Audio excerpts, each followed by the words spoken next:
नमस्कार, स्वागत है आपका। खबर दिन भर देख रहे हैं आप। मैं हूं आपके साथ शफान अंसारी। तमाम खबरें विस्तार से आपको दिखाएंगे। शुरुआत कर रहे हैं हेडलाइंस के साथ। छत्तीसगढ़ में पीएम मोदी पर बरसे मल्लिकार्जुन खड़गे। बोले, महंगाई बढ़ रही है फिर भी मोदी कहते हैं मेरा चेहरा देखकर 2 वोट।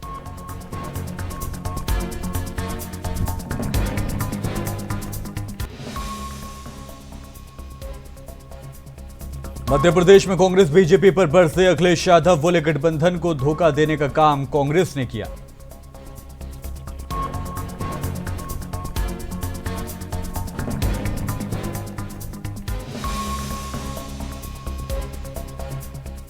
टिकट न मिलने पर वसुंधरा के करीबी यूनुस खान हुए बागी। लड़ सकते हैं निर्दलीय चुनाव।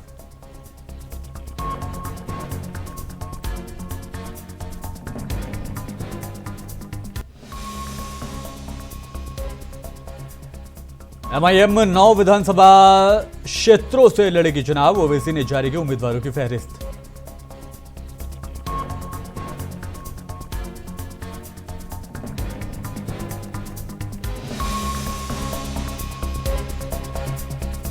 दिल्ली में बढ़ते प्रदूषण पर सियासी बयानबाजी जारी। गोपाल राय बोले, केंद्र सरकार बताए क्यों बंद है स्मॉग टावर।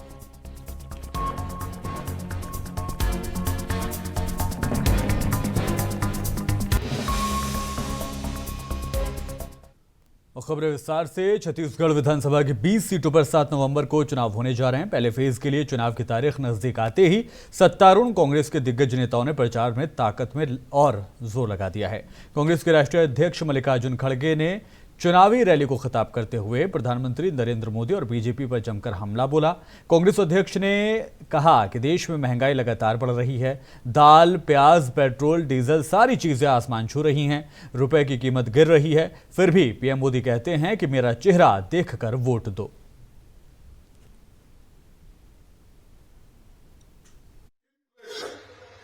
महंगाई आपको तो मालूम है महंगाई कितनी बड़ी है। अरे दाल का अब मैं आते वक्त पढ़ रहा था, अरहर की कीमत तो 40% ज्यादा हो गई। अरहर बोले सो हमारे पास तुअर बोलते हैं उसको, हमारे आपके पास अरहर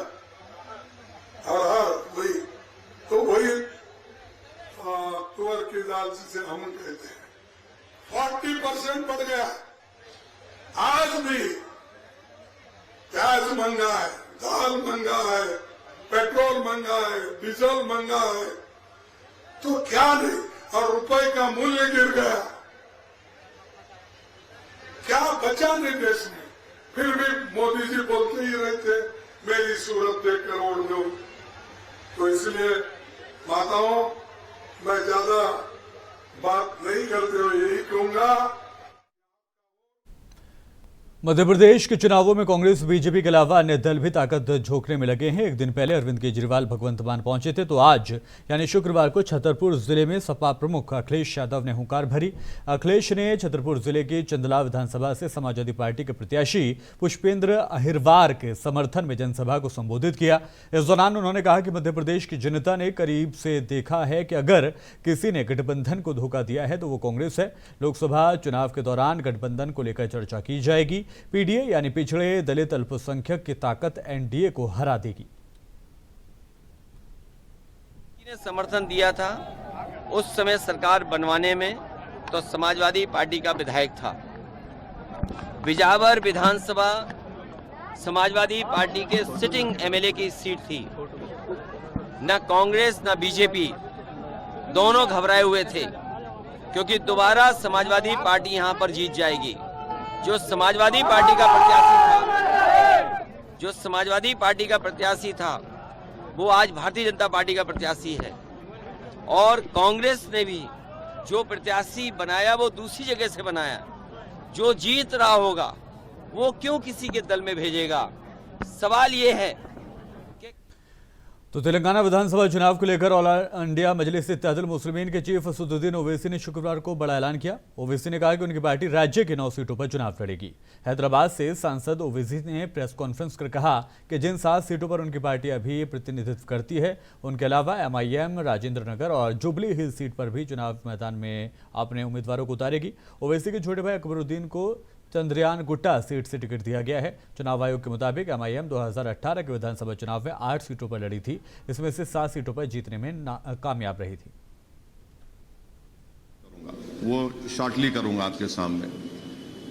और सबसे पहली बात तो यह है कि हमारे पार्टी लीडर अकबरुद्दीन ओवैसी दोबारा इंशाअल्लाह चंद्रयान गुट्टे से मजलिस के उम्मीदवार रहेंगे। अहमद बलाला साहब मलकपेट से मजलिस इत्तेहादुल मुस्लिमीन के उम्मीदवार रहेंगे। कौसर मोहिउद्दीन साहब कारवान से मजलिस इत्तेहादुल मुस्लिमीन के उम्मीदवार रहेंगे। फिर माजिद हुसैन नामपल्ली से मजलिस इत्तेहादुल मुस्लिमीन के उम्मीदवार रहेंगे। याकूतपुरे से जाफर हुसैन मेराज साहब इंशाअल्लाह मजलिस इत्तेहादुल मुस्लिमीन के उम्मीदवार रहेंगे।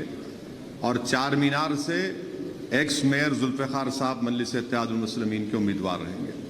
तो ये अहम बातें मुझे आपको बताना था, ये आपको बता चुका हूं। अगर आपके कोई सवालात हैं, ये 3 असेंबली हलकों का ऐलान कब होगा मैं जल्दी कर दूंगा, क्योंकि आज से नॉमिनेशंस की तारीख शुरू हुई है, तो ये करूंगा। और इंशाअल्लाह मुझे यकीन है कि अल्लाह सुब्हानहू तआला हमारे पूरे उम्मीदवारों का वो MLA बनेंगे, कामयाब होंगे। अवाम की उनका साथ मिलेगा, अवाम की दुआएं, अवाम का वोट उनको मिलेगा इंशाअल्लाह ताला। और हमारी कैंपेन का आगाज़ भी कल परसों से शुरू हो जाएगा। तो दूसरे 3 असेंबली हल्के जात का इंशाअल्लाह मैं जल्द से जल्द आपके सामने नामों का ऐलान कर दूंगा। नहीं करूंगा, वो शॉर्टली करूंगा आपके सामने। और सबसे पहली बात तो यह है कि हमारे पार्टी लीडर अकबरुद्दीन ओवैसी दोबारा इंशाअल्लाह चंद्रयान गुट्टे से मजलिस के उम्मीदवार रहेंगे। अहमद बलाला साहब मलकपेट से मजलिस इत्तेहादुल मुस्लिमीन के उम्मीदवार रहेंगे। केंद्रीय गृह मंत्री अमित शाह ने छत्तीसगढ़ के कबीरधाम में एक चुनावी रैली को खिताब किया। अमित शाह ने इल्जाम लगाया कि भूपेश बघेल छत्तीसगढ़ की आवाम को लूट रहे हैं। उन्होंने कहा कि जो शख्स अपनी राजनीति बढ़ाना चाहता है वो छत्तीसगढ़ का भला नहीं कर सकता। सरकार का तिजोरी है, इसमें जो खजाना है, इस पर अधिकार छत्तीसगढ़ के दलित, आदिवासी और पिछड़ों का है या नहीं है, मुझे जरा जवाब दो। आपका अधिकार है या नहीं है खजाने पर? ये भूपेश बघेल छत्तीसगढ़ के खजाने को ATM बनाकर ये दिल्ली के भाई बहन को चरणों में डालने का काम कर रहे हैं, छत्तीसगढ़ को लूटने का काम कर रहे हैं। जिनके मन में अपने प्रदेश की गरीब जनता के लिए भलाई न बसी हो, अपने प्रदेश की गरीब जनता के विकास करने की जगह जो व्यक्ति अपनी राजनीति का विकास करना चाहता हो, वो छत्तीसगढ़ का कभी भला नहीं कर सकता। प्रधानमंत्री नरेंद्र मोदी की आलोचना की। प्रधानमंत्री के कांग्रेस और विकास के बीच अंतर वाले बयान पर बघेल ने कहा कि मोदी को आम लोगों के विकास के बारे में पता नहीं है, मोदी को सिर्फ अडानी का विकास दिखाई देता है।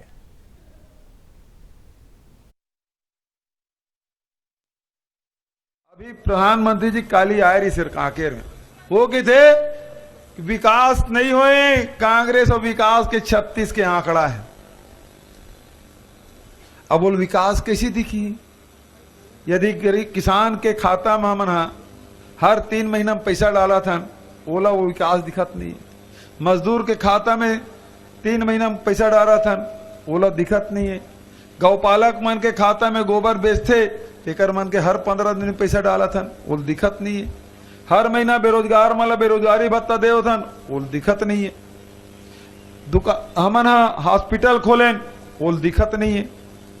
हमन अंग्रेजी स्कूल खोलें, दूसर के विकास दिखबे नहीं करे। गरीब उरी छोटे मोटे आदमी के विकास वो दिखबे नहीं करे, ओकर जरूरत को समझ ही नहीं आए। वो सीधा अडानी के विकास होते कि नहीं होते। काबर की छत्तीसगढ़ में जिन खदान है लोहा खदान, कोयला खदान सब अडानी दिए थे। और वोकर में रोड़ा के रूप में कांग्रेस के सरकार बैठे, वो खदान ला नहीं देन दन, नगर नार स्टील प्लांट ला नहीं देन दन, कोयला खदान ला वो नहीं देन दे थे अडानी ला। ते पाए कहा थे कि छत्तीसगढ़ में विकास। सुप्रीम कोर्ट ने शुक्रवार को अंजुमन प्रशासन मस्जिद समिति की उस अर्जी को खारिज कर दिया जिसमें ज्ञानव्यापी मामले को 2021 से सुनवाई करने वाली एकल न्यायाधीश पीठ से वापस लेने के इलाहाबाद उच्च न्यायालय के मुख्य न्यायाधीश के प्रशासनिक फैसले को चुनौती दी थी। पीठ वाराणसी में उस स्थान पर एक मंदिर की बहाली के लिए दायर मुकदमे की स्थिरता को चुनौती देने वाली याचिका पर सुनवाई कर रही थी, जहां ज्ञानव्यापी मस्जिद स्थित है। मस्जिद समिति का प्रतिनिधित्व करने वाले वरिष्ठ वकील हुजैफा अहमदी की दलीलों को सुनने के बाद इसे खारिज कर दिया गया।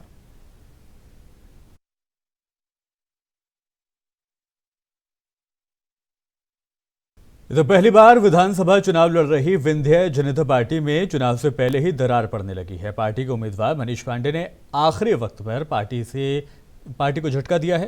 इसमें से भोपाल दक्षिण पश्चिम विधानसभा सीट से विंध्य जनता पार्टी के प्रत्याशी मनीष पांडे ने अपना समर्थन कांग्रेस प्रत्याशी पीसी शर्मा को दे दिया। मनीष पांडे ने दक्षिण पश्चिम से उम्मीदवार कांग्रेस प्रत्याशी पीसी शर्मा को अपना समर्थन दे दिया। वहीं बीजेपी पर इल्जाम लगाया कि राम सबके हैं, राम संपूर्ण ब्रह्मांड के हैं, हमारी सरकार में हम श्रीलंका में सीता मंदिर बनाने की पूरी व्यवस्था कर चुके थे।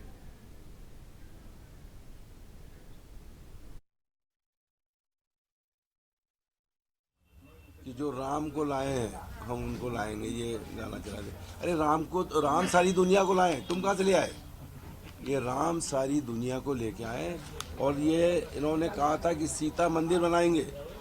हम लोग तैयारी कर ली थी, श्रीलंका में गया था, सीता जी के मंदिर की जगह चिन्हित कर दी थी वहाँ के प्रधानमंत्री से और प्रेसिडेंट से बात करके। इनने सरकार गिरा दी, नहीं तो राम मंदिर वहाँ सीता जी का मंदिर बन जाता। और सीता माता का श्राप या तो रावण को लगा था, उसकी लंका तहस नहस हो गई थी। अब ये शिवराज जी की सरकार को लगेगा और ये तहस नहस होगी। चलिए, जय हिंद। प्रवर्तन निदेशालय ने कथित जल जीवन मिशन घोटाले में मनी लॉन्ड्रिंग जांच के तहत एक वरिष्ठ आईएएस अधिकारी के परिसर समेत राजस्थान में विभिन्न जगहों पर तलाशी ली। प्रदेश की राजधानी जयपुर और दौसा में 20 से ज्यादा जगह पर छापेमारी की जा रही है। सूत्रों ने कहा है कि कुछ अन्य जुड़े व्यक्तियों को भी धन शोधन निवारण अधिनियम के तहत कवर किया जा रहा है। केंद्रीय एजेंसी ने सितंबर में मामले में इसी तरह की छापेमारी की थी। राजस्थान के सीएम अशोक गहलोत ने इल्जाम लगाया है केंद्रीय एजेंसियां उनके निर्देशों पर काम कर रही हैं। केंद्र में बीजेपी के नेतृत्व वाली सरकार विपक्ष पर निशाना साध रही है।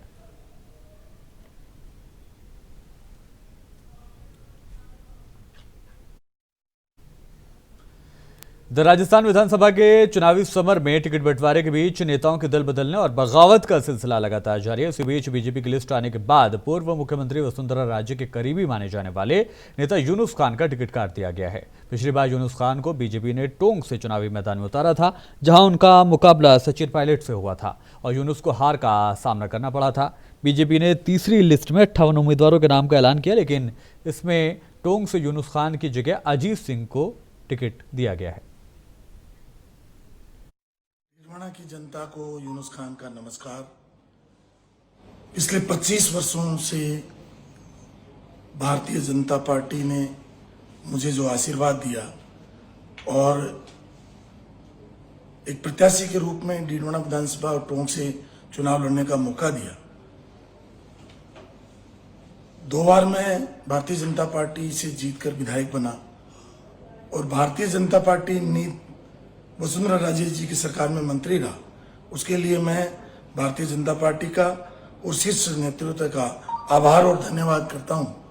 और आज भारतीय जनता पार्टी की जो तीसरी 2023 विधानसभा चुनाव की सूची आई है प्रत्याशियों की, उसमें जिन लोगों को मौका दिया उनको मैं शुभकामनाएं और बधाई देता हूं।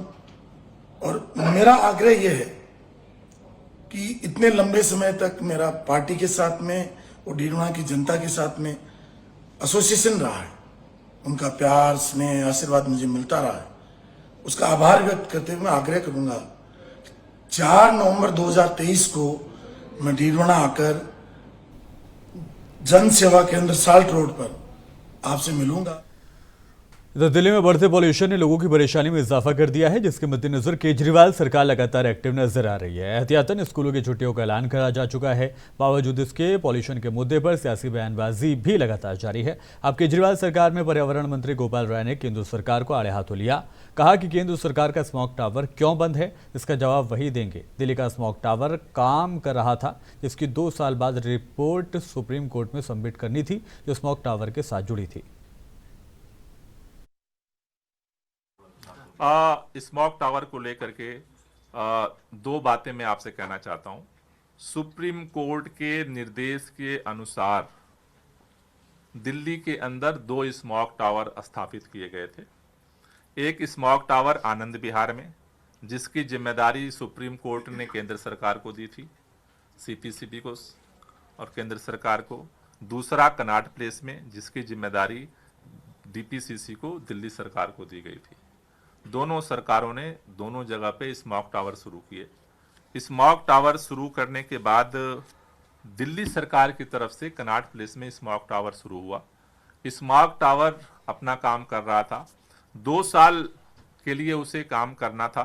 2 साल काम करके अपनी रिपोर्ट सबमिट करनी थी और उस रिपोर्ट पे सरकार को निर्णय लेना था और सुप्रीम कोर्ट को उसको रिपोर्ट को देनी थी। केंद्र सरकार का आनंद विहार का स्मॉग टावर के बारे में केंद्र सरकार बताएगी। दिल्ली की इधर उत्तर प्रदेश पुलिस ने रेव पार्टियों में सांप का जहर उपलब्ध कराने के इल्जाम में यूट्यूबर और big boss winner Elvish Yadav के खिलाफ एफआईआर दर्ज की है, जिसके बाद अब बीजेपी एमपी और पीपल फॉर एनिमल्स की संस्थापक मेनका गांधी का ये कहना है कि उन्हें फौरन गिरफ्तार किया जाना चाहिए। मेनका गांधी ने इसे ग्रेड 1 अपराध बताया, यानी 7 साल की सजा। क्या कुछ कहना है मेनका गांधी का, सुनाते हैं। जी, पीएफए ने ट्रैप लगा करके उनके लोगों को पकड़ा है। ये जो बंदा है, इसके ऊपर हमारी नज़र बहुत दिनों से है, क्योंकि ये जो अपने फिल्में खींचता है, फोटो खींचता है और लगाता है यूट्यूब पर, उसमें वो सांप अक्सर पहनता है। तो फिर ये सारे के सारे सांप इंडेंजर्ड स्पीशीज हैं, पाइथन्स हैं, कोबरास हैं, और इनको लेने के लिए, इस्तेमाल करने के लिए 7 साल की सजा है। संगीन जुर्म माना जाता है, शेड्यूल 1 एनिमल है। फिर उसके बाद पता चला कि ये बेचता है इनका वेनम। तो ये ट्रैप के लिए हमने उन्हीं को ही फ़ोन करके कहा कि हम पार्टी कर रहे हैं, आप अपने लोगों को भेजिए। पहले उसने लोगों को भेजा देखने के लिए कि ये ट्रैप है या क्या है, लेकिन उसको लगा कि सब कुछ सही है, तो 5 लोगों को भेजा स्नेक वेनम के साथ और सांपों के साथ, और ये सप्लाई करता है गुड़गांव में और नोएडा में।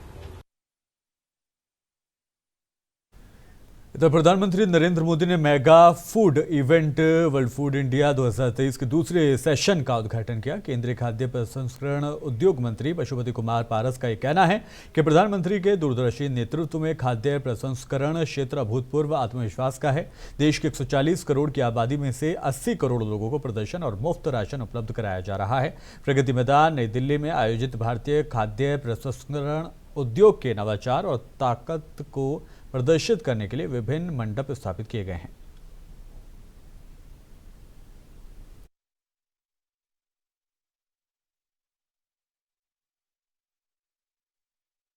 माननीय प्रधानमंत्री जी के दूरदर्शी नेतृत्व में फूड प्रोसेसिंग क्षेत्र और अभूतपूर्व विश्वास कर रहा है।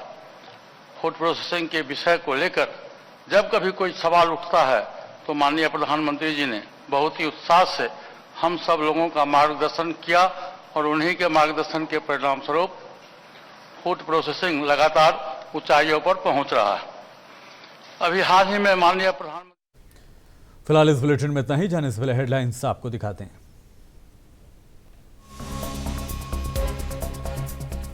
छत्तीसगढ़ में पीएम मोदी पर बढ़ते मल्लिकार्जुन खड़गे बोले महंगाई बढ़ रही है, फिर भी मोदी कहते हैं मेरा चेहरा देखकर दो वोट।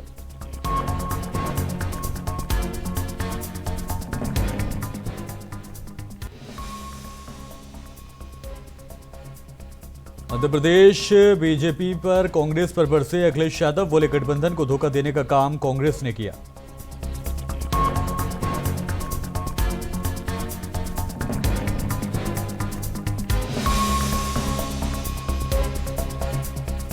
टिकट न मिलने पर वसुंधरा के करीबी यूनुस खान हुए बागी, लड़ सकते हैं निर्दलीय चुनाव।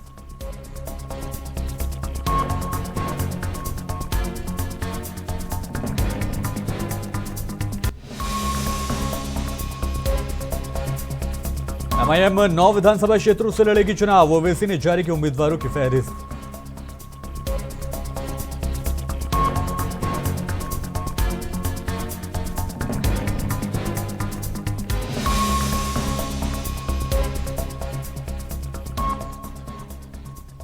और रेव पार्टी में एल्विश यादव के वैनम मामले पर मेनका गांधी का बयान, बोली जल्द से जल्द होनी चाहिए गिरफ्तारी।